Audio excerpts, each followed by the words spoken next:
This is the Awful Announcing Podcast. Here's your host, Brandon Contes.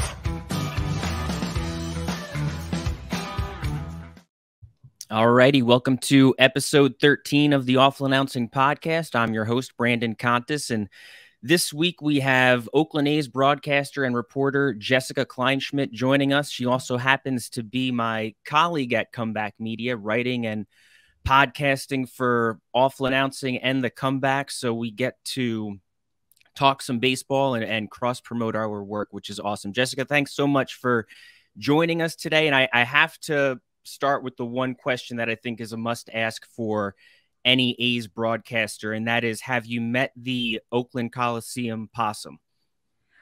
Not yet. I don't even know if I've ever actually seen the possum. Oh, wow. Really? In person. Okay.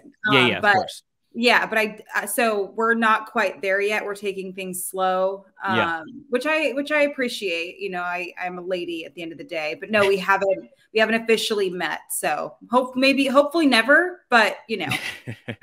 Do you get the sense in like talking to people, is the conversation around the stadium that the possum is more of the menace that Mets broadcaster Gary Cohen ranted about, or is it the nice little animal that Yankees broadcaster Susan Waldman described?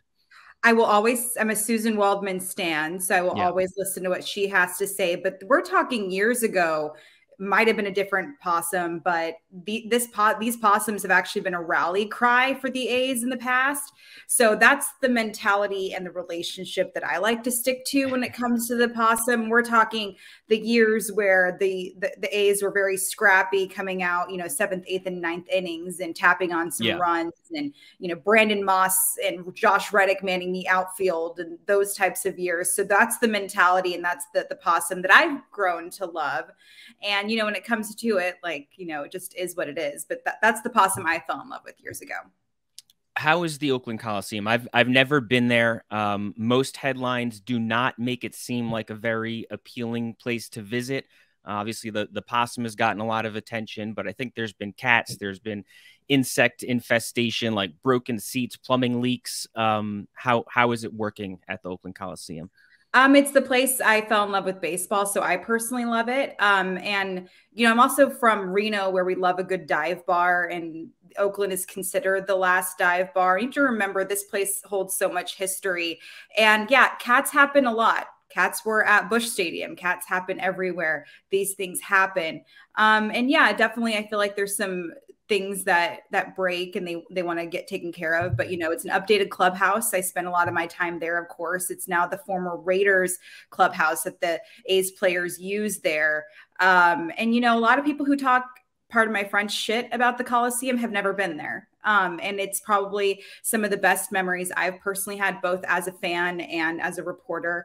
I cover a lot of former players who, you know, Trevor May, who's now one of the relievers, he started his career, his actual major league debut was at the Coliseum. You know, these guys who spend years in the minors get their debut, and they get to play in front of the fans who have followed them since their infancy in single and double A and everything like that. And, you know, I mean, maybe it's just because it's what I was raised around. I feel like it's definitely special and important to the sport. Fenway Park is just as old, you know, the friendly confines at Wrigley, old. And of course there's updates that need to be done, but I think that's every single spot. It's just there's something special about having a Coliseum, a stadium that possesses that much character and that much history. And the field alone, the grounds crew is one of the best, if not the best in the league. It's the prettiest greens I've ever seen as far as a stadium goes. But yeah, I get it. It has its character, and people want to just complain about a lot of things. So of course they're going to say those things. Yeah. Well, I think there's always an endearing quality for a fan base, for somebody who grew up going to that stadium to still love it, even if it's not as well kept or up to date as other stadiums. Even I'm a Mets fan. So we had Citi Field opened in 2009, and you still, since 2009, I mean, if you're at Citi Field, you hear people just talking about how much they miss Shea Stadium. And obviously Shea Stadium was nowhere near the state of the art ballpark that Citi Field is, Mhm. but the fan base still just they miss what they grew up with, and they miss where they had those memories. So I would imagine that it's certainly similar for some hardcore A's fans that grew up going to that stadium. Or even the not so hardcore fans. You know, when I was 11, I went to my first A's game, and it's the exact entrance I use. Obviously, I get a little more access now that I'm one of the broadcasters, but I like that it kind of stayed the same. I like a little bit of the tradition. I feel like that's what we ultimately love as baseball fans, is the tradition. Why the A's and not the Giants growing up? How did that happen? Was your family and A's fans, or what? No, what drew you to the A's? No, I'm lucky enough where I kind of got to choose my own fandom, but this kind of was created organically. I was playing Little League. I was playing baseball up until my sophomore year of high school, which is ultimately why I stuck with it, because I thought I was going to be the first female MLB player, but that obviously didn't come to fruition. Apparently you have to be like above 5'0" and hit specialty pitches. Who knew? And so when it came to that, my dad got these tickets, and I was living in Reno at the time. It's about a 3-hour drive from there to here in the Bay Area. And I guess it was Little League Day, so we got like fat free tickets. It was very much the A's, where they had all these amazing, I guess, like traditions, and I don't know what the word is. When you get minor leagues, like you might want to fill some seats with fans, and so we got an amazing deal. And when it came to it, the moment we got there, I sat down, and the third baseman wearing number 3 hit a home run. And I looked at the program, which randomly there was a program on the floor that somebody had purchased and dropped, but I picked it up, and it was Eric Chavez. And it turns out him and I shared a birthday. And then in the same exact program, I saw that there was the center fielder residing in Reno, Nevada. And when you know it, the center fielder is now my manager, and Mark Kotze. So it's a lot of these full circle moments. And of course, Kotze and I get to talk about our Reno ties, and so that's what it was for me. That exact week, I switched from first to third base, and to know that I shared a position with the third baseman was really cool. And I got to tell Eric Chavez this story, because when I was driving home, or I guess my dad was driving home. I was 11. That would have been weird. But he was driving home, and I told my dad, like, I want to be the A's reporter. And I found out a week before that women were even allowed to set foot on a baseball field. I had no idea. I thought it was maybe a sideline reporter in football. I'd had no idea they were even allowed women to do those types of things. I think it was Bonnie Bernstein I saw doing some sports stuff. So I was like, hey, I can do that. And my dad was amazing. And he's like, okay, cool. Like, how do we do that? And I was able to tell Eric Chavez this story just last season, when the A's inducted him into the Hall of Fame, because he was there with the Mets, and he got his green jacket. Right.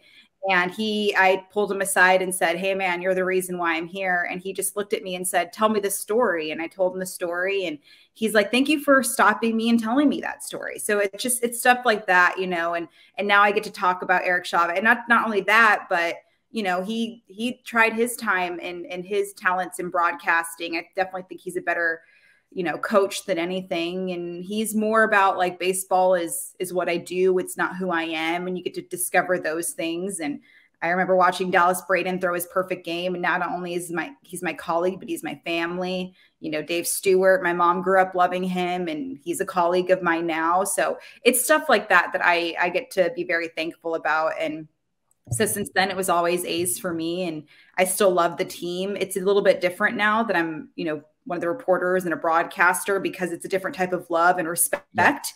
Yeah. But the love that I have for baseball will never go away. How long have you covered the A's now? When did that dream job actually come to fruition? I you know, like how we are, like, we're not always there, but I was like writing about the A's for, like, I don't know, 6 or 7 years now. But when NBC called me one day, it was in 2018. And then they hired me in November. What are we going to write about for baseball? But luckily it worked out. The first day, Bob Melvin happened to be selected as the AL Manager of the Year after a fantastic season. So I did get to write a baseball article on my first day, but Warriors were heading toward the playoffs. So around 2018 was when I kind of put my beat reporter hat on, was with NBC for 3 years, covering all aspects of Bay Area sports. But this is my second full season as an A's broadcaster. And then you did not go to college for broadcast journalism or communications or anything like that, correct? I tried, but you're looking at a college dropout. I hate school. Kids listening, stay in school. Stay in school. Which is, it's interesting that you had that goal of getting this job at such a young age. And then you went to college for it, but didn't finish college. And then what were you doing in that break of, because you were later in your 20s or mid 20s when you started covering sports? What were you doing? Did you have a career or full-time jobs in between? I was working for the federal government, actually, in public lands. Yeah. And public land. Oh, wow. I actually, just this morning, I got an email sent to me that my land survey is off. Let me know. I can help you with backyard. That. Yeah. So, and I need to get it fixed ASAP, because like we're in the middle of selling our house. So now it's like just like this. Literally just an hour ago, I got this email that now I have something I have to deal with in the next 2 weeks. If you need me to look over that, I got you. No. So I was working for the federal government for about 8 years. I got a summer internship. My mother was working there for the Bureau of Land Management, and they were great. They were like, we'll pay for your schooling. And it was obviously a very cushy job. And I got to work with members of the public. I love talking to people and working with them. And obviously when you work as a member, as an employee of the government, people are going to act a certain way, but I didn't mind it because I don't mind difficult people. So I did that for about 8 years. But one day I went to my boss, and I said, I don't want to do this anymore. I'm going to quit, move to the Bay Area, and I'm going to work in sports media. And she was like, okay. And the cool thing was, when I've been working at that place since I was 16, these people pretty much raised me. So not one of them was shocked that I was just going to up and try to become an A's reporter or, work in baseball. And then I moved to the Bay Area and did a bunch of odd jobs while I was blogging on the side, and things kind of came to fruition. And that's the cute, short, bubblegum rom-com version of it all. Of course, it was a lot of tears and blood and sweat and crying and a lot of wine and a lot of things that I was like, I don't want to do this anymore. So I had Melanie Newman on my podcast, and she's the reason that I continue to do it. We talk about that on Short and to the Point, but at the same time, it was just, I knew this was what I wanted to do. So I stuck with it. What is a better run organization, the federal government or the Oakland A's? I don't know. I don't know what kind of, I think they're both ran fine. I don't know. So then Brandon, you're trying to get me in trouble. I don't think I've never met somebody that has worked for the federal government and the Oakland A's, and I probably you'll never meet somebody like me, Brandon. Yeah. So that's good. So it's definitely a unique set of experiences. Yeah. So that transition, like that's a pretty big jump to just move to the Bay Area without having a job. Mm-hmm. How long was it that you lived in the Bay Area and you were just kind of blogging then before? What year did you move to the Bay Area? You said 2018 is when you were hired by NBC. Yeah. So, before that, it was about 2015 that I moved to the Bay Area, and I was doing the odd jobs. Nothing was really panning out. So I moved back to Reno, backed in with my family, still blogging for any baseball related website. You can probably find my work on there, because I was working for Fangraphs, and I was so lucky. Everybody was just giving me these writing opportunities, making maybe $600 a month, barely able to make my car payment and stuff like that. And then one day I was like, okay, well, I've tried it. I tried 6 months trying to get back in the industry. Nobody was picking me up. And then finally I get a call from MLB.com, and they were like, we'd love to have you come over and write some stuff through our Cut4 website.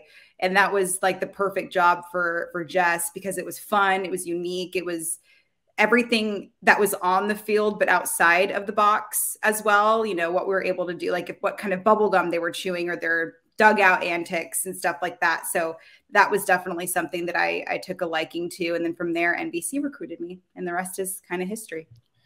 Well, that's a pretty impressive commitment. I think it's one thing. You hear a lot of those stories about people that are working their way up. It's always a grind. You never just kind of get out of college and land that perfect job, or at least that's rare that happens. I know for me, like I had plenty of years where I was writing for free until I was able to get a salaried position. But I at least was doing it living at home with my family. So like it's that decision to like, no, like I'm going to go work for the A's. So I'm just moving to the Bay Area. That like, how did you even come to that moment to like make that choice? I was just so sick of living the life that I knew I wasn't supposed to be living. I always had like a bigger view for myself. And this was back before Reno kind of blew up. So this was a small town that I was living in. And I was just like, I knew Reno was not it's my hometown. Don't get me wrong. And I love it. But it is very small-minded and people don't think that there's anything besides Reno. And I loved getting out of Reno. And I just knew that like, I pictured myself, like I watched Oprah and like the way that she was able to navigate through stuff. And I was born in Baltimore. So I was exposed to Oprah forever ago because my parents told me about this local news anchor woman who became a national celebrity, and just the way that she approached her interviews too. I just thought it was more than just the subject. She made it bigger than that. And I know that I could have provided that. And then I just networked and I developed like a really good following on social media, but I didn't want to just be like, I didn't want to have a bunch of followers and not be able to do something with it. And I didn't mean that from like a social media influencer way. I definitely wanted to like do my part and inspire other people. And I didn't want everybody to be in sports media either. Like if you want to be a nurse, like go be a nurse. Like, you should be able to do whatever you want to do with your life. And I felt like that was the message I needed to tell people. Like if you want to be a stay-at-home mom, do that, but it better be your own damn decision. I'm so sick of people like doing what their families want them to do and what have you. Mind you, just like you said, I don't have a husband or kids. Like I was able to make $5 a year and be okay with that. Like I didn't have anybody to support. So that certainly helped as well. So I was able to make those rash decisions. And so, like I said, when I told my boss that, and she was my boss for years, she was like another mom to me. She didn't even bat an eye. She was like, well, we knew this day would come. She tried to convince me to stay, but it was just like, no, it's not the vibe and not like the plan for me. So it was just me growing a couple and making a decision. As simple as it sounds, but I had to just make the decision and go with it. And like, I'm glad I did it. It was like the dumbest and smartest thing I've ever done. So what is your role right now with the A's? What are you doing on game day? What do I not do on game day? It depends. If I need to do pre and post for the A's radio network, I will do that. And that means, just hosting essentially, and then I'll conduct some interviews. Pre-game is very, structured to a set schedule, different segments and all of that. So I'll get that ready. In game, I'll have a couple of hits for that as well. Post game is same thing. But then we get callers, so it's not always on a schedule. So I'm just, taking calls or offering analysis. We have post-game interviews. And sometimes if I'm not on pre and post, I'm still running down to grab a player for a post-game interview. That's when the A's win, which means I haven't done that a lot this season. But that's been interesting to watch as well. So I've been doing that. And then I also do social media. So the A's YouTube channel, I'm conducting interviews, mainly with like the guys who just got promoted, and I talk to their families, which is always a feel-good thing. We just had Jacob Wilson on the show. He just was our first-round draft pick, so I talked to him. So it's like a dugout conversation. And then, of course, I'm just paying attention to in-game stuff, to do any of the post-game stuff. Pre-game, talking to Mark Kotze. Post-game, talking to Mark Kotze. All of those things. Obviously, I'm lucky that I work for the Comeback of the Awful Announcing now. If I have to write anything off of that, I'll do something like that. In game, if I have some time, I'll write a quick article if I need to. So I'm doing a little bit of everything, which is exactly what I wanted to do. We have a great podcast too. It's one of the most downloaded podcasts in baseball because we're A's 24/7, and that's previous stuff. That's, the big ALDS games, really, really long time ago stuff. We'll have like historic calls and stuff like that. And that's always playing on A's Cast. So it's a little bit of everything, which is like the perfect thing for me because I get bored if I just do one thing over and over again. So A's Cast is its own podcast. It's not the like pre and post game show that is then podcasted. It's the same thing. So it's also like if you can't get it on the radio network, if you're not local, you would listen to A's Cast. So you would just have a bunch of A's 24/7 coverage and content leading up to the pre and post game show. Gotcha. Yeah. Do you travel with the team? No. So how does that work? Just getting like all the sound for pre and post game shows. Luckily, I have really good connections. Yeah. And even if it's not like a current player, like the other day I had, see, I just forget my interviews so much. I have so much. So it's like a former player I'll have on. I had like Ryan Sweeney randomly. I like to like surprise people. Like, remember this name? And then I'll have him pop on. Like Dan Straley will come on every now and then. But if I'm physically there, I do like to get opposing teammates too. Like I had Tristan Casas on recently and there's always an A's connection because everybody's a former A's player, right? So that definitely helps. So I talked to Tristan, and he played with Nick Allen, who was our shortstop at the time. So I'll talk to them.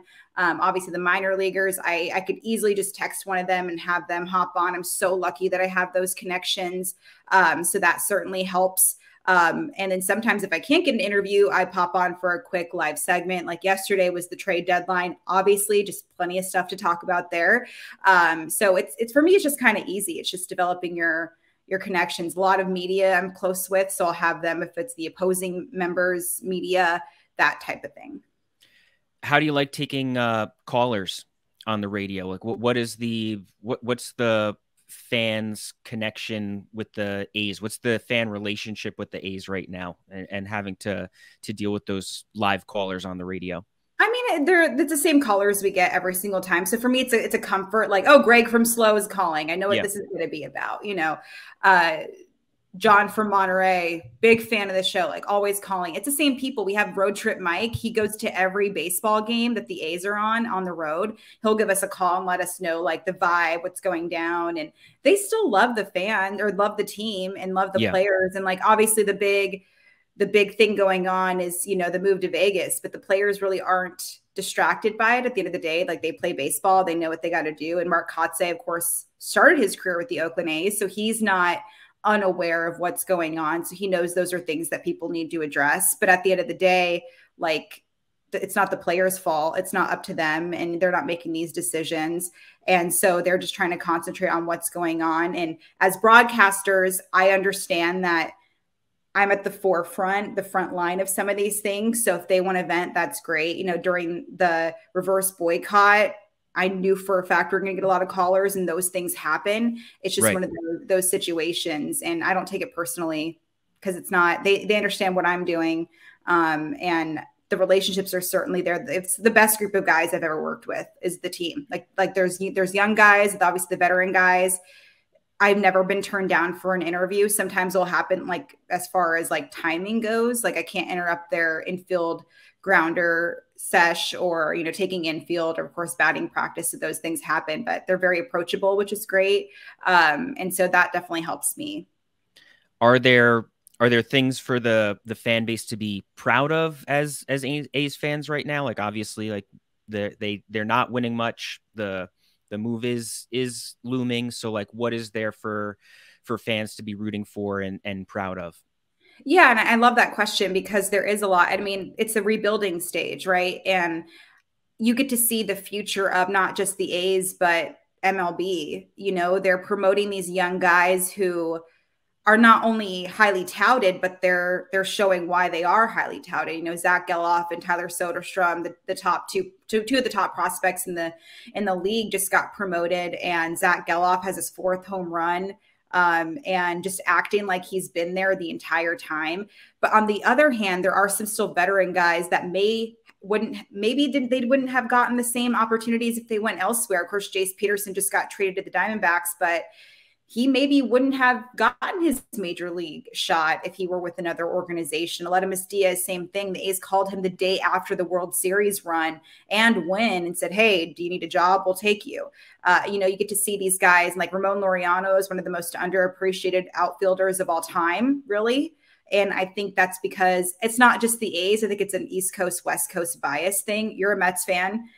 Chris Bassett, you probably never heard of until he was on your team. Mark Canha, you probably didn't know how much exposure he was getting hit by pitches, you know, just because it's the East-West Coast type of thing. You know, we got to see Starling Marte during that amazing trade that Let's Go Mama Kim Ang made. And I feel like those types of things that I get to see before the world gets to see is really cool as well. And, you know, watching Mark Kotsay turn into a big league manager has been really great. And, you know, just being able to watch some of these guys grow and learn about themselves, and they get to do it when there isn't so much media kind of distracting them, and they get to experiment, whether it's a starter getting pushed to the bullpen or turning into a long reliever. Like, these things are happening, and you get to learn about them more because they know that it's a different goal. They can't be concentrating on going to the World Series. That's probably not going to happen, but they get to concentrate on their own personal goals and developing themselves.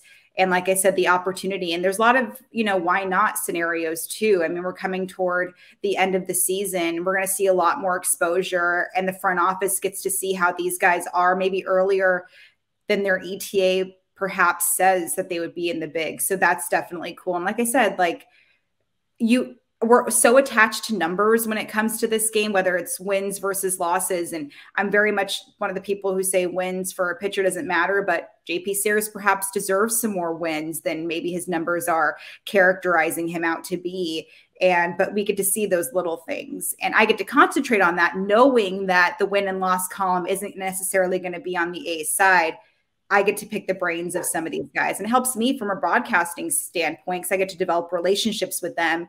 You know, in 2 years, these guys start to figure some stuff out. I can approach them a little bit more knowing that I was there from their infancy of their career. How did you go about building your social media presence? Was that just a slow grind, or was that something, because that you built that up before you were working with the A's, or at least a good portion of it? Yeah. Well, I paid followers, Brandon. No, I'm just kidding. Okay. I don't know. Great advice. It's great advice, kids. No, I think for me, I woke up one day and just decided to be Jess Kleinschmidt instead of being the next Katie Nolan, the next Michelle Beadle. I was trying so hard to be them and Sarah Spain when I was like, well, why don't you just be Jess Kleinschmidt? So for me, it just like, and humor definitely helps. I feel like baseball can be it's ran by a lot of broadcasters who are very boring. And I just wanted to be real, you know, and like, you could see the emotion on some of these guys' faces. So instead of just like asking them, I started developing relationships with them. Like, hey, you look pissed. Were you pissed? And, you know, it just kind of one of those things. And I definitely was more approachable in that regard. And I engaged with my followers too. That is a huge thing. People love to just tweet and that's it. And I think for me, the reason why I was so good at landing some of these jobs is because people would see on my social media, I would reply to people. Sometimes just giving them their own shit because people are very mean on social media. But at the same time, I also felt like it was important to show people like, you can talk to me, whether it's I messed up on the broadcast or I need to do something better, or let's just have a conversation, because at the end of the day, I'm still just a normal person behind these tweets, because people didn't think I was a real person at one point, which was really bizarre. It just blows my mind. And so they see how approachable I am. That causes more people to follow my work, listen to me. I love talking to the fans out on the field. If they want me to sign something for them or just talk to them, I will do it, because I ultimately have a platform and I'm mentoring a lot of young women and people in this industry. And I feel like we need more of that. So for me, it was about being approachable, and seeing that I was approachable helped land jobs too. It was easy. Like NBC, they hired me through a DM. They were like, hey, we love your stuff. Why don't you come in for an interview? And those are those things that happen. And because it's no different. Like if I want to have somebody on my podcast, DMing them, that's how I got Fultis. You know, like you just DM them and they know you're a real person because they see you and they attach you to content. They see me talking to a person like I'm a normal person. Like that stuff is a game changer. People get so obsessed with followers and the number of them. It's like, well, then maybe talk to people, like be a normal person, and that'll maybe grow your following. At the end of the day, it doesn't matter because I'm very much quality over quantity. And maybe I'm just full of shit because I definitely have a lot of followers. So I'm like saying that. It's like when somebody's famous and rich, they're like, I'd be okay without money. You don't know what it's like to not have money. Shut up. So it's just kind of like that. So I think that's ultimately what it was. I wanted to be myself and authentic and vulnerable and real. And you can't not be that. Think about the broadcasting, 162 games where I'm on the radio and it's like, I don't have parents. So when it's Mother's Day and Father's Day, I'm emotional, and we're all emotional on the broadcast. You have to be real about that stuff. Because at the end of the day, we're an extension of the players, we're an extension of the fans, we're in a way an extension of the game. That's a lot of pressure. Yeah. And so I want people to know that, like, yeah, there's a certain thing we have to abide by, but I'm just a normal person at the end of the day. You've mentioned a few people, Katie Nolan, Sarah Spain, Melanie Newman, but a lot of them, they're more recent in sports media. So growing up, when you decided that you wanted to cover the A's, who in the industry were you watching, reading, listening to, especially because at that time there were a lot less women working in sports media compared to what it is today? I don't know if I was watching that many women. Like I said, I saw Bonnie Bernstein. I wouldn't have any idea what she sounded like. I just saw that she was holding a microphone covering sports. To me, it didn't really matter. That's all I needed to see. Right. I'm like, cool. Like, let's fuck shit up. Sorry. Let's do this. That's fine. And so it's kind of one of those things. I was looking up to like Ken Rosenthal. That's who I was. Adam Schefter. And same thing. I didn't know that you could have a female sports personality. I thought it was like, and I got where that was coming from, right? Because no matter what I do, if I'm on a panel with Dallas Braden or somebody from like George Kontos, like I will never have an MLB playing resume like those dudes. So I had to ask the questions, which sucks because like, what am I supposed to do? Say like, well, I played up until I did baseball through Babe Ruth. Like that can't do much. So I have to go out and be curious and I have to do all of those things. But at the end of the day, I felt like I was able to create my own thing. So it really wasn't until I met Melanie Newman that I had women that I could look up to. And really for me, I'm glad I didn't kind of obsess over certain women because I had to create my own thing or I'd be like absolutely obsessed with it. But as time went on, you know, I definitely liked what Katie Nolan did because there was definitely humor behind it, but I wanted to make sure that I wasn't doing everything that she was doing. And it really wasn't until recently where I saw the resumes of some of these women and what they were able to do. So early on, I had nothing but like male mentors and men that I looked up to, which really sucked. But what else was I supposed to do, you know? I mean, I'm sure your baseball resume though still exceeds some of the sports writers and broadcasters. Like there's definitely plenty of writers and broadcasters that have not played high school baseball. So like pretty impressive. And they're all the men that I'm sharing a press box with. Yep, exactly. Yeah. So you were playing baseball with boys in high school? Yes. I didn't know that there was softball, Brandon, until like, they're like, hey, you should probably like, what if you want to go to college? Shouldn't you want to play softball? I'm like, what's that? I had no idea it existed. And so when I found out, I had to learn how to hit all over again. I had to make new friends because these were the boys I was raised with, you know, from the time I was 7 or 8. And then I get to high school where we're already awkward and we hate, like, we don't. And I didn't even know like girls were supposed to like boys. I thought they were just supposed to be our friend. I had no idea. I was like, I don't know. And so when I switched to softball, it was a whole thing. And I did it for collegiate reasons, which is funny because, you know, I'm a college dropout. Like I didn't do anything, but I had to make new friends. I had to learn how to hit. This girl coming out with this rise ball from the side. I'm like, what is she doing? What is that? I had no idea. So it was a whole learning curve, but I loved it. My defense was the best defense probably in Northern Nevada. But I couldn't hit I was like Omar Vizquel. I couldn't hit, but like nothing was getting past me in the infield. So it was definitely a learning curve from that. And same thing, like I got like across the way, like all my best friends were playing baseball and I was just like the new kid on the block. And like, it was a whole new world. And I'm glad I did it, of course, not just for collegiate reasons, but I'm still close with a lot of those girls. And my dad got to coach softball and he loved it. But it was definitely a huge change when you're, you know, what was I, 13, 14, when you're still trying to figure out who you are. Like it was a lot. Did that help kind of set you up to aspire to have a career that's in a male dominated industry? I think so. I can't 100, there's no like data to back it up, but I feel like for me, even I have to like look up and it's like, I'm the only woman on the broadcasting team, or I'll be the only woman in a clubhouse sometimes. And I like forget that that's not normal.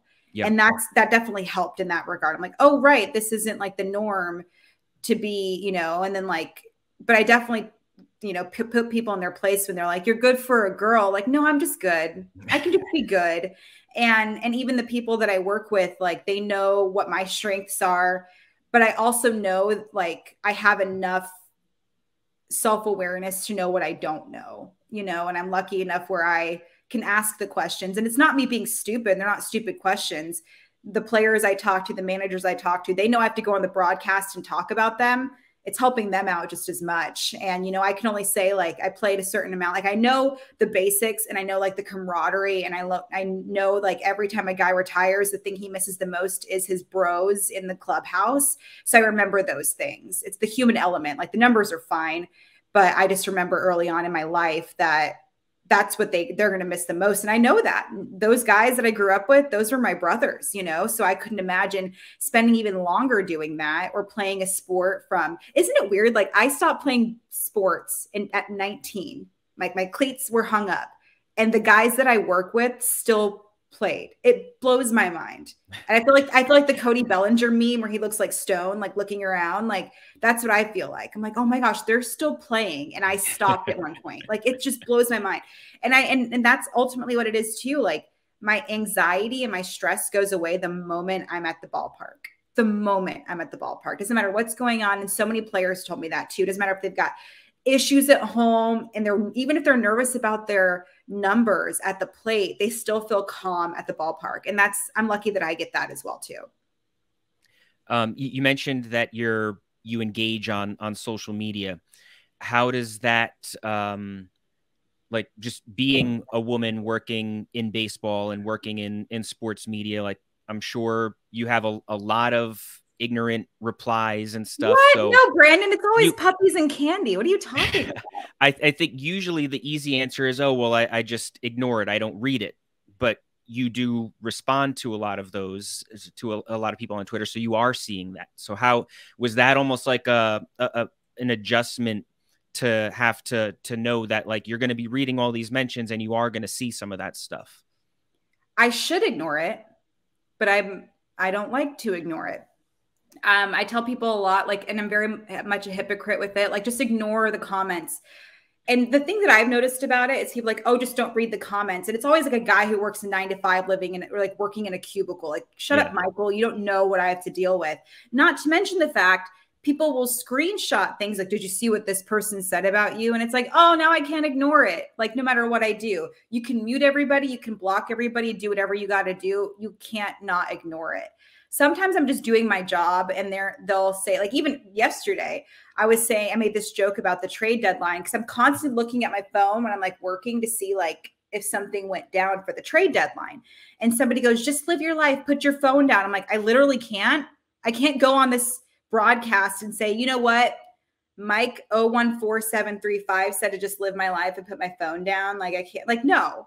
Like, it's literally my job to be on social media, and I'm blessed because of it, because not only can I break news quickly, I can read news quickly. So I can't ignore social media. I do tell people to ignore the social media stuff, but sometimes people are just stupid, need to be put in their place. So I'm going to say about that. Who are your mentors now? You mentioned Melanie Newman, that you talk to her a lot. Like who are you going to for advice, and who are you going to even vent about things with? Melanie Newman, I don't go to her a lot. I go to her for too much. But yeah, so me, her, and Danny Wexelman. Danny Wexelman does literally everything. You're a Mets guy. You know who Danny is. She does SNY, MLB Network Radio, ESPN, SEC, ACC, all of the C's, all of the things. We have a group chat that has literally saved my life. So I definitely go to them because there's certain things that we as women go through that men won't understand. Like, for instance, this. I bet you, Brandon, you prepped, of course. You didn't have to do anything to your face, right, to come on camera? No, woke up like this. I did not. I had to curl my hair. I had to put makeup on. Had to do all like have you ever done top eyeliner, Brandon? No, I've watched my wife do it, but I have not attempted to do it myself. And you respect your wife a lot more now, don't you? Oh yeah, of course. Boom, there it is. So imagine having to do all of that, and people like, just go on camera without makeup. Right. First of all, no, absolutely not. I don't care if 4 people see this. I'm not showing up looking homely. So we have to do the prep in multiple ways too. And it's just how we present ourselves. So we have like the extra stuff we have to deal with. Like going on camera, there was times I'd look at my body and say, I couldn't tell you anything that I said because I'm so nervous that somebody's going to pick apart what I look like like crazy. And they don't do that with men, you know? So we have all that extra stuff. So they've helped me with that. Susan Slusser is, you know, when I got on the A scene, she just taught me how to literally report.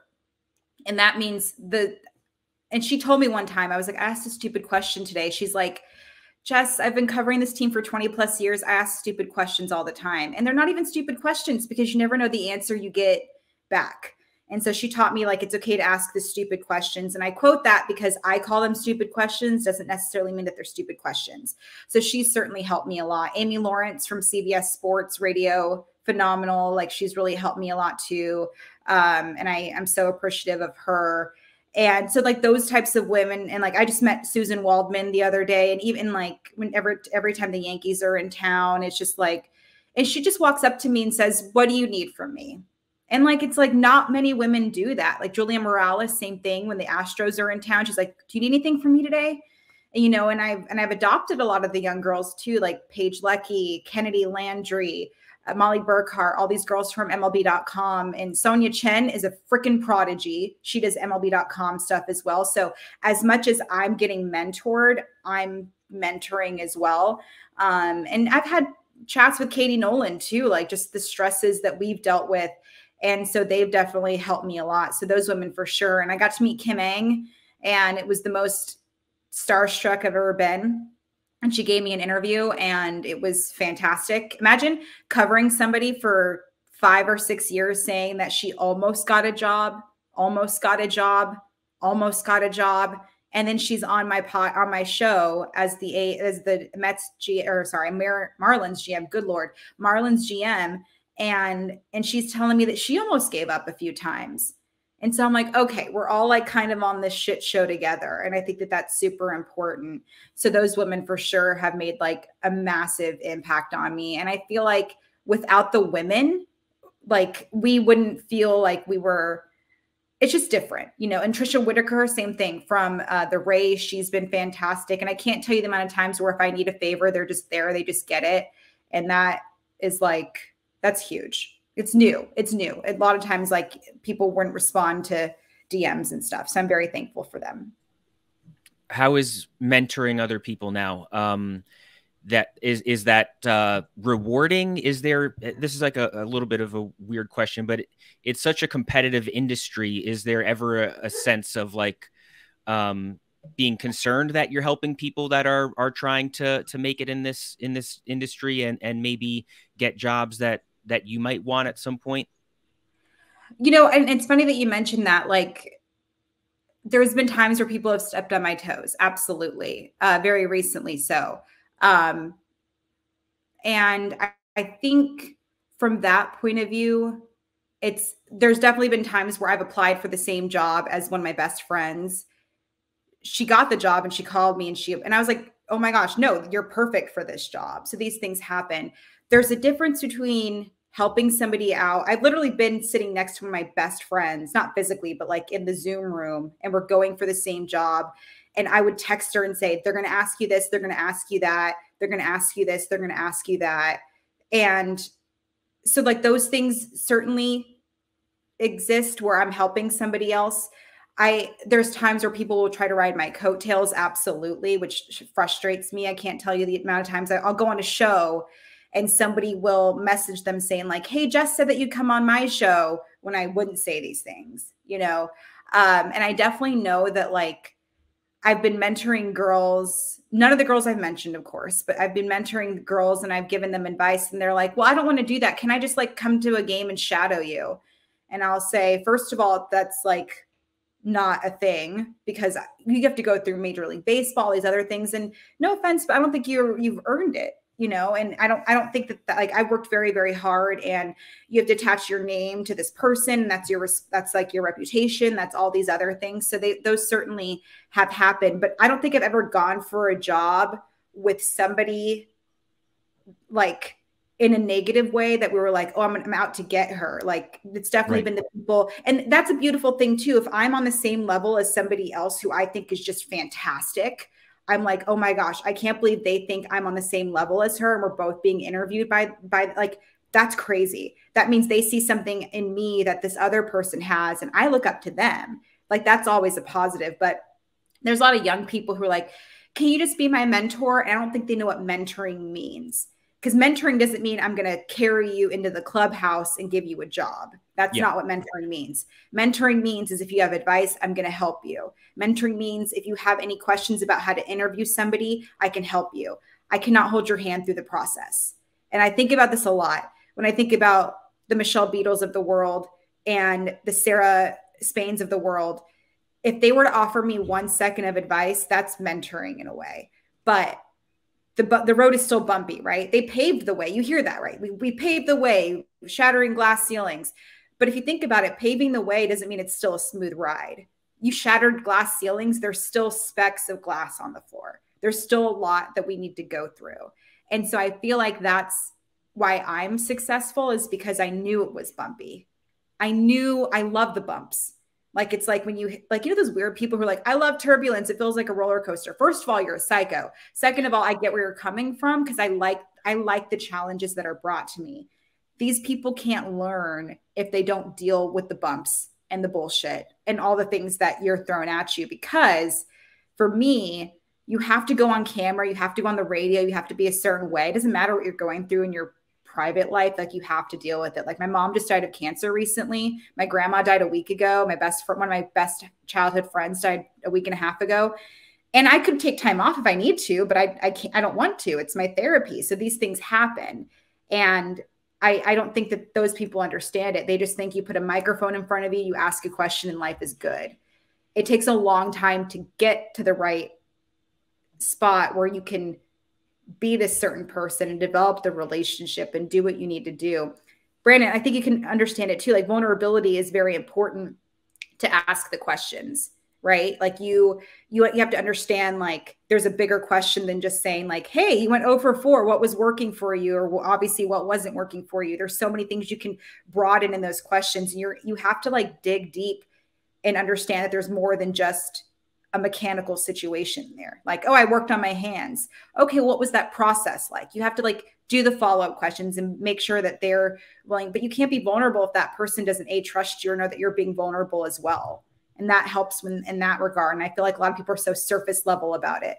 So it's definitely, I won't just mentor anybody because I've been screwed over in the past because of it.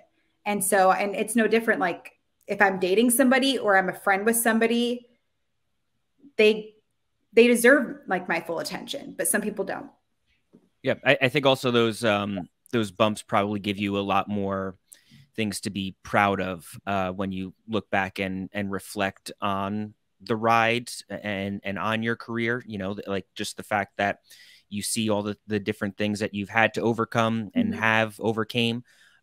So as opposed to just being handed something like that, it's much more rewarding. And I would imagine that I would hope that you're able to feel that with your own career when you look back. I hope so. I feel like it's difficult. Like, baseball's 24/7, man. Yeah. It's like, it's hard to like take a step back and smell the roses, which I love in a certain aspect, because I'm lucky enough where if I'm not on the road with them, so I can like reflect a little bit. But I also, it's just like, you can't really reflect until like November 1st sometimes. You know what I mean? So it's kind of interesting from that. And by the time November 1st comes around, I couldn't tell you what happened in April. Yeah. You know, like, I don't know. It's a long time. Yeah, exactly. I'm sleeping, going sleepy sleeps.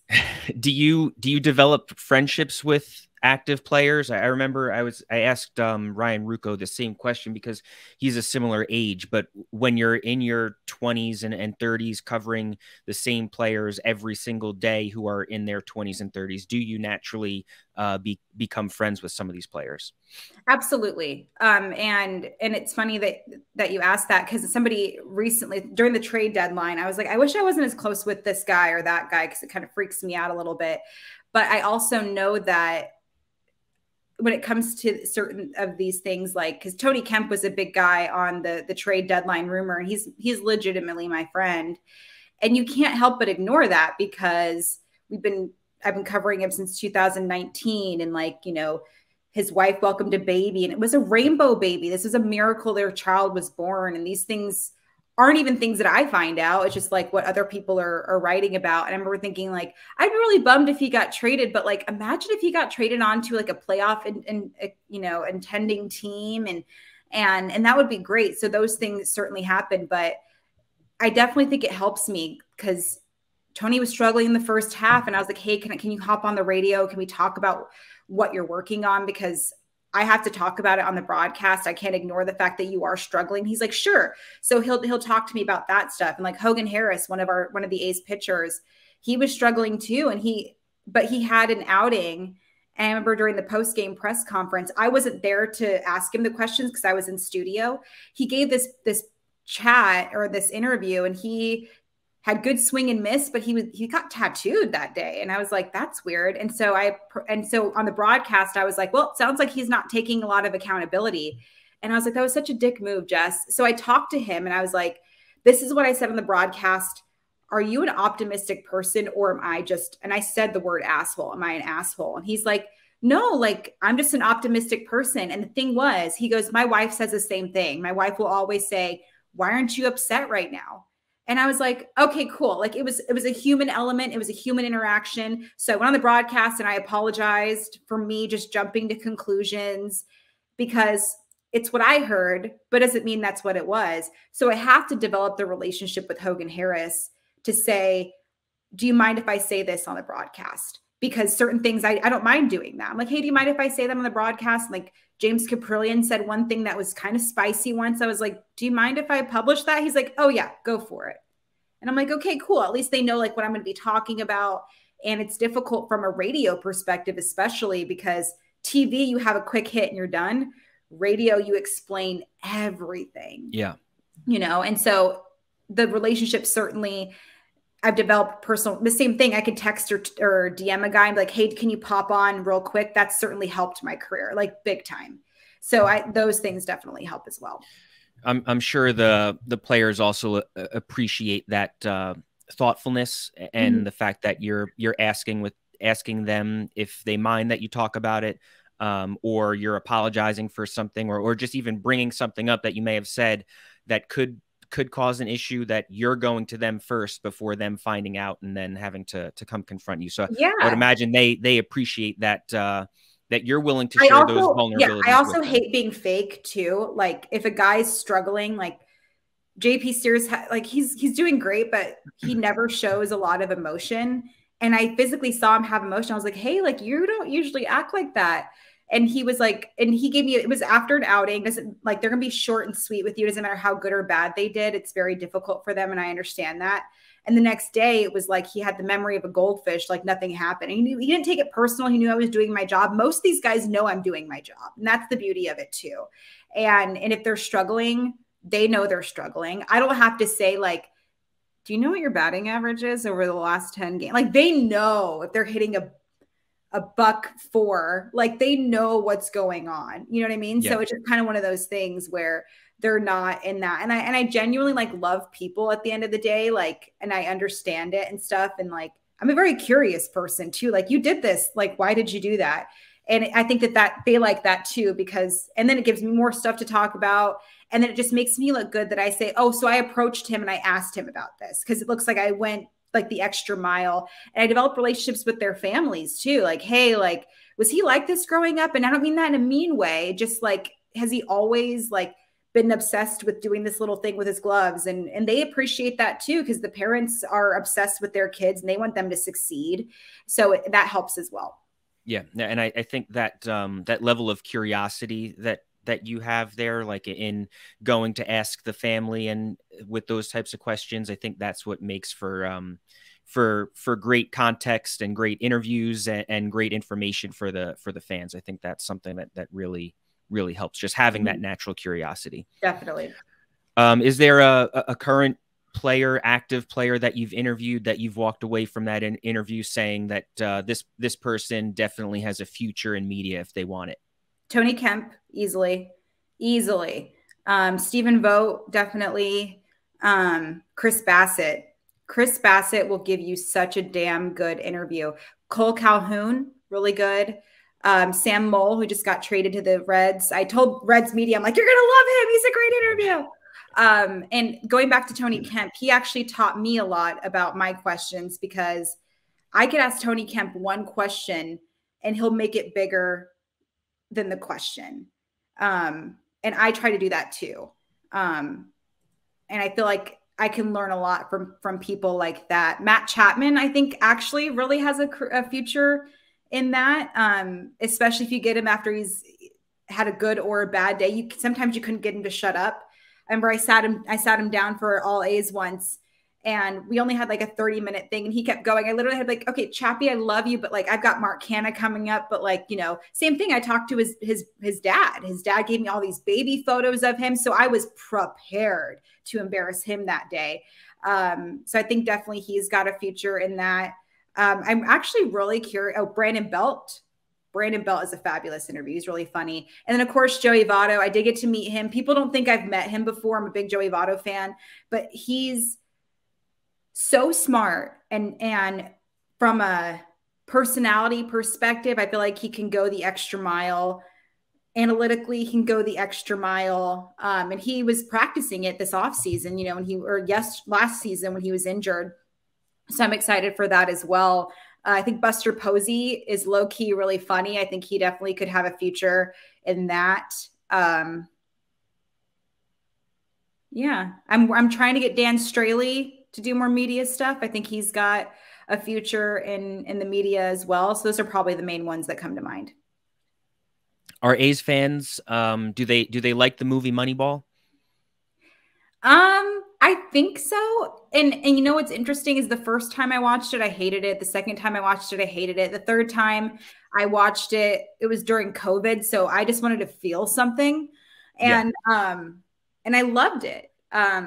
Billy Beane's now one of my bosses, which is crazy to think about. Little pissed off I wasn't working for NBC Sports when Brad Pitt was here to like sit down interviews, but maybe one day, maybe for Moneyball too. Who knows? I think one of my best friends, FP Santangelo Jr., his dad played for the A's during the Moneyball year, and they show him every now and then. And he said that he'll watch it and like hate watch it. He's like, that's not true. That didn't happen. And I had actually Scott Hatteberg, who works for the A's still, beautiful human being. I had him on one of my podcasts, and I said, what are some of the inaccuracies? And it's like the main one is Art Howe was not a butthead. He was a precious baby angel. He was wonderful. We didn't sell sodas or anything like that. Like that wasn't a thing. And I think Hatteberg himself said, I didn't really struggle at first as much as we made it out to be. I like the actor portrayal of Ron Washington. I felt like that was very accurate. And because Wash is just like his own person. But I will say, like, just talking to Billy Beane, you get lost in what he says, and not in a bad way, just because he's so worldly and everything like that. But I liked how they embraced the actual Coliseum, just how special that was. But I think overall fans do like the movie because it was such a magical time. That was actually the year I fell in love with the A's, you know, and every single front office adopts something from the analytics department from that movie. And I think that's important as well, just because it made me think more. And I think about that, like, just from how the A's work. They love a super utility guy. And the reason why they like that is because of the Moneyball thing. And Ryan Noda, one of our first basemen, he gets on base. And that's Moneyball to a T. And I always pray that Joey Votto ends up on the A's one day, because he also gets on base. So that's like immediate. I'm like, he gets on base. Like, what else do I need to say? So just stuff like that. And it actually shows the intricacies of the game. And when you talk to people who want to work in the front office because they're obsessed with stats, is because they find those little things. And it's a great thing for the nerds, you know, like, and for me as a woman who can't sit on the panel with Braden and Michael Morse or Santangelo or any of those guys, or Stu, because I don't have an MLB background, I have to depend on those numbers because we need something to talk about, because I didn't play up to a certain level. So I'm very thankful for that. But I think overall, not just A's fans, but baseball fans really embraced that movie. Yeah. So in addition to working for the A's, as we've discussed, you also work for Comeback Media and host the Short and to the Point podcast. So you already have a busy schedule with the A's. Why were you interested in working for Awful Announcing and the comeback and launching a new podcast here as well. I love baseball, but I want to show that I'm versatile. And we talked about it before. I'm very curious. I'm extremely curious. And I think in obviously both of our producer, Phil, we had a soccer analyst come on, and that was just an educational interview for myself. And Phil, who's a big soccer guy, loved it because he was like, Jess, you're not supposed to say that. You said that wrong. Like, cool. Like, let me figure this stuff out. And I want people to know, like, there's more to me than baseball. Like, I want to have WWE people on here, or motocross people, like, and I don't want to just stick to sports. And like, I think that that's what's interesting for me too, because like when I interview the Tony Kemps of the world, it's impossible for me to make it short and sweet. Okay, you played well. Okay, you didn't play well. What are you working on? What are you not working on? I want to talk about like the time you found God. I want to talk about the time that you didn't think God exists. I want to talk about these types of things. You know, I feel like that's so important. And the one thing that we all universally have in common, whether it's sports or not, is like, hopefully we all have something that we love. And I want to know why, because I'm still figuring out life. How are they figuring out life? So that's where I'm coming in. And I feel like everybody has a story. You know, you could have just asked me like, why Oakland A's? And it could have been the end of the conversation, right? Easily. I'd been like, I don't feel like, no, I like baseball. We're done here, Brandon. Thanks. And I feel like that's not how people are. And on the same wavelength, I love being able to break people out of their shell. I'm very thoughtful with my interviews. You know, I don't want to just like, and I want to be charismatic with them because I know they have a story to tell. There's going to be somebody that's interested in it, whether it's my family or not, because I have people in my family who love to listen to my interviews, but I don't want them to only care about baseball either. So for me, it was breaking out. I missed writing a lot too. And so I'm so thankful that they have the comeback and Awful Announcing. It's the one thing that I missed so much, and I'm really good at it. So I think that that's great as well. And there's certain aspects that like you can write about better than you can talk about or be on the radio or podcast about. So I think that was important as well. And not to mention the fact I'm better when I can do a sit down interview, whether it's soccer related or golf related. Mind you, everybody in that clubhouse plays golf.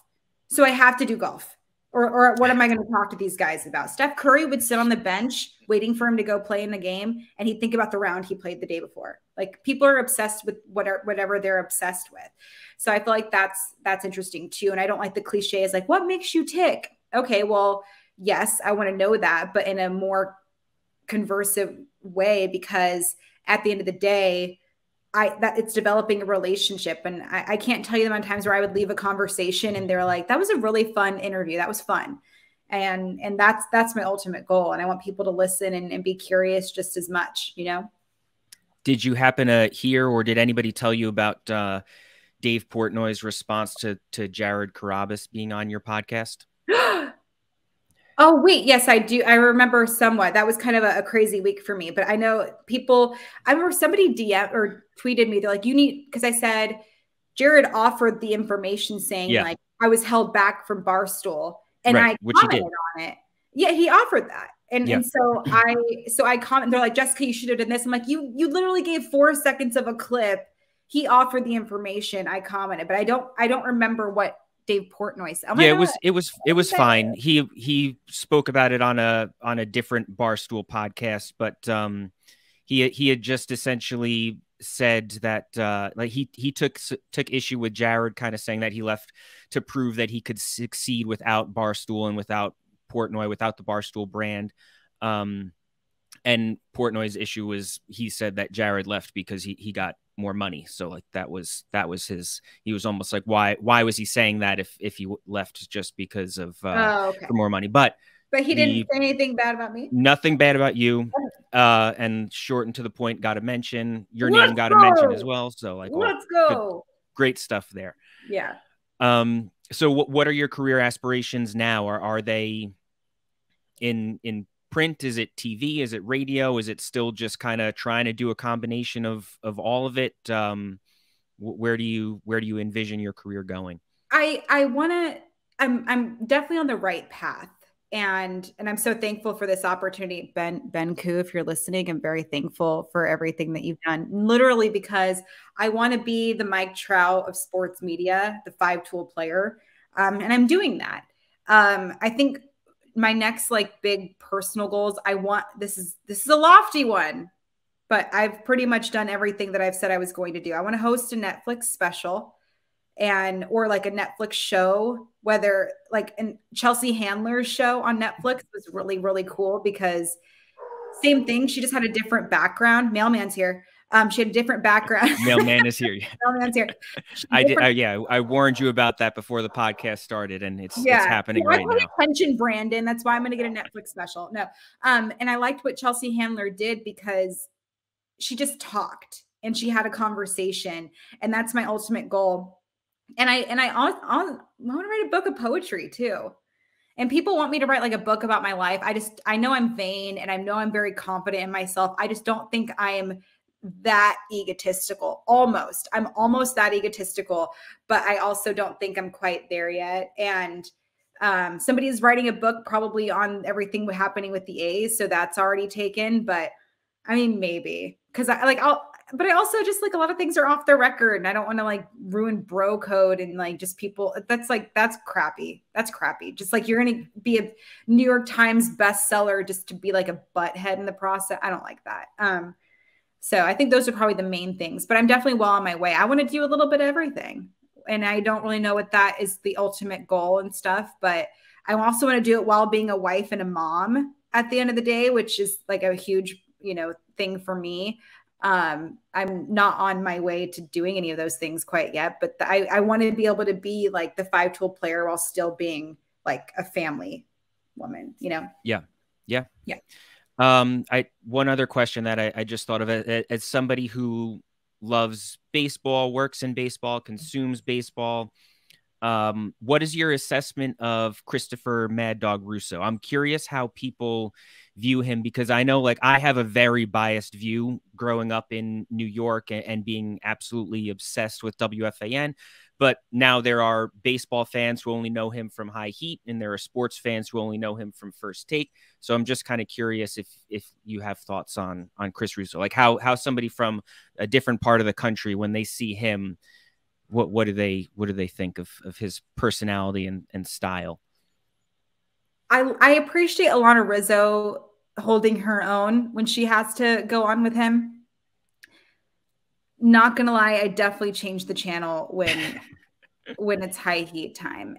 But I also genuinely I think that's fine. Everybody has their preferences. But I also understand where like he's on the East Coast. It's like that's like the ranting. You need that in sports for some gosh awful reason, and I understand it. But I appreciate Joey Votto going off on him recently. Yeah, I'll leave it at that. No, just because like I know I'm biased with it. I'm a big fan of Chris Russo from listening to him on WFAN when I growing up. But I totally like when he joined First Take, I was like, this isn't going to work. Like people around the country, and I know he has a national radio show, but his Sirius XM radio show is still largely built off of his New York and East Coast. You know what? Base. I think he's really good for old school baseball fans. Yeah, he's not my cup of tea.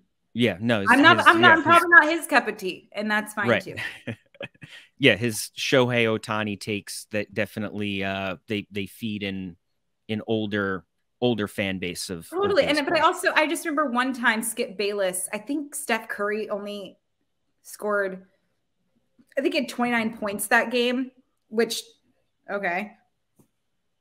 Skip goes, he wasn't playing like an MVP, and I was like, okay, now I know this is all a lie because Steph was assisting like crazy that day. I was like, that's what an MVP does. He lets other people win. Like it was just like one of those things where I'm like, now it just feels like I'm watching a episode of The Real Housewives, like it's too well. Yeah, Skip Bayless is another level.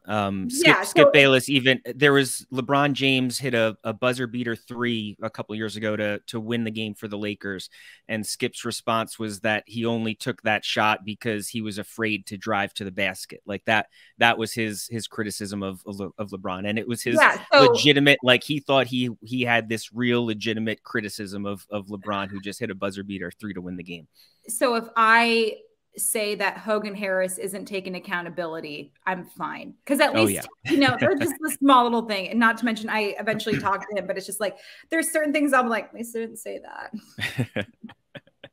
Yeah, no, definitely fine. Jess, you were great. Thank you so much for coming on the podcast today. I really appreciate it. Thanks for having me. This was fun.